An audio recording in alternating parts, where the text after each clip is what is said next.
Allahabad high court ने school में तय ड्रेस कोड के साथ हिजाब पहनने की मांग वाली छात्र की याचिका खारिज कर दी। कोर्ट ने कहा कि समान यूनिफॉर्म छात्रों में बराबरी और संस्थान में अनुशासन बनाए रखने का महत्वपूर्ण हिस्सा है। नमस्कार, मैं हूं पर्ली और आप देख रहे हैं आपका अपना न्यूज चैनल सत्य सर्वोच्च।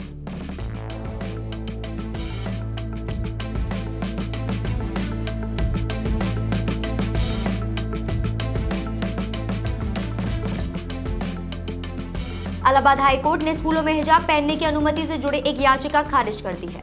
कोर्ट ने साफ कहा कि अगर किसी स्कूल ने सभी छात्रों के लिए एक समान ड्रेस कोड तय किया है और उसमें किसी के साथ भेदभाव नहीं किया जा रहा है तो उस यूनिफॉर्म का पालन करना जरूरी है। कोर्ट के मुताबिक यूनिफॉर्म का मकसद छात्रों के बीच समानता बनाए रखना और स्कूल में एक समान अनुशासन कायम करना है। यह फैसला जस्टिस जे मुनीर और जस्टिस इंद्रजीत शुक्ला की डिवीजन बेंच ने सुनाया। मामला प्रयागराज के एक निजी स्कूल में पढ़ने वाली 11वीं कक्षा की नाबालिग छात्रा से जुड़ा हुआ था। छात्रा ने अपनी मां के जरिए हाई कोर्ट में याचिका दाखिल की थी। उसका कहना था कि वह कक्षा 6 से 10 तक हिजाब पहनकर स्कूल जाती रही है और उस दौरान स्कूल की तरफ से कोई आपत्ति नहीं की गई, लेकिन 11वीं कक्षा में उसे हिजाब के साथ स्कूल आने की अनुमति नहीं दी गई। छात्रा ने अपनी याचिका में कहा था कि हिजाब उसके धर्म और व्यक्तिगत आस्था से जुड़ा है, इसलिए उसे इसे पहनने से रोकना उसकी निजता, व्यक्तिगत स्वतंत्रता और धार्मिक अधिकारों को प्रभावित करता है। परिवार ने इस मामले में जिला प्रशासन से भी शिकायत की थी। इसके बाद स्कूल से रिपोर्ट मांगी गई। स्कूल प्रशासन ने कहा कि संस्थान में सभी छात्रों के लिए एक जैसा ड्रेस कोड है और किसी एक छात्र को अलग छूट देने से नियम और अनुशासन प्रभावित हो सकता है।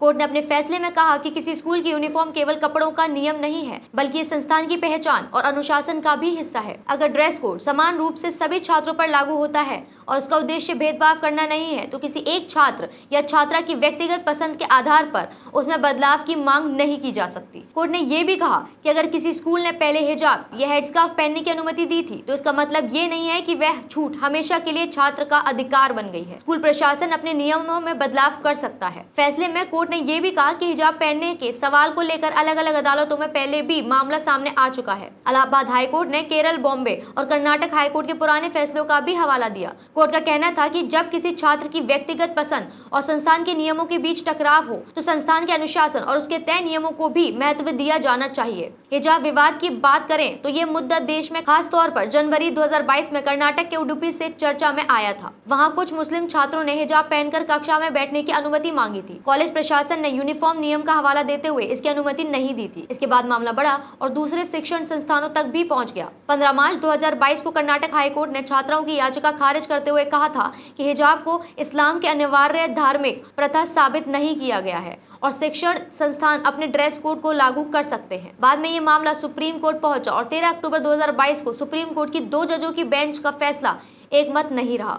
जस्टिस हेमंत गुप्ता ने कर्नाटक हाईकोर्ट के फैसले को बरकरार रखा, जबकि जस्टिस सुधांशु धुलिया ने अलग राय दी। इसके बाद मामला बड़ी बेंच के सामने भेजा गया, लेकिन इस मुद्दे पर अभी अंतिम फैसला नहीं आया है। इलाहाबाद हाई कोर्ट ने अपने फैसले में यह भी स्पष्ट किया कि स्कूल छात्रा की धार्मिक आस्था पर रोक नहीं लगा रहा है। कोर्ट के मुताबिक विवाद केवल स्कूल के अंदर तय ड्रेस कोड और संस्थागत अनुशासन के पालन को लेकर है। कोर्ट ने कहा कि यूनिफॉर्म व्यवस्था के उद्देश्य सभी छात्रों को एक समान माहौल देना है, ताकि धार्मिक और व्यक्तिगत पहचान के आधार पर अलग अलग नियम ना बने। इस तरह इलाहाबाद हाई कोर्ट ने छात्रा को स्कूल की तय यूनिफॉर्म के साथ हिजाब पहनने की अनुमति देने से इनकार कर दिया और उसकी याचिका को खारिज कर दिया। हालांकि हिजाब और स्कूल ड्रेस कोड का यह मुद्दा देश के अदालतों में अभी भी पूरी तरह खत्म नहीं हुआ है और सुप्रीम कोर्ट में इससे जुड़े मामले पर अंतिम कानूनी स्थिति का इंतजार है। क्या स्कूल के तय ड्रेस कोड का पालन सभी छात्रों के लिए एक जैसा होना चाहिए? आपके मुताबिक धार्मिक पहनावे और स्कूल यूनिफॉर्म के नियमों के बीच संतुलन कैसे बनाया जाना चाहिए? अपनी राय हमें कमेंट्स में जरूर बताएं और जुड़े रहें हमारे साथ हमारे चैनल पर।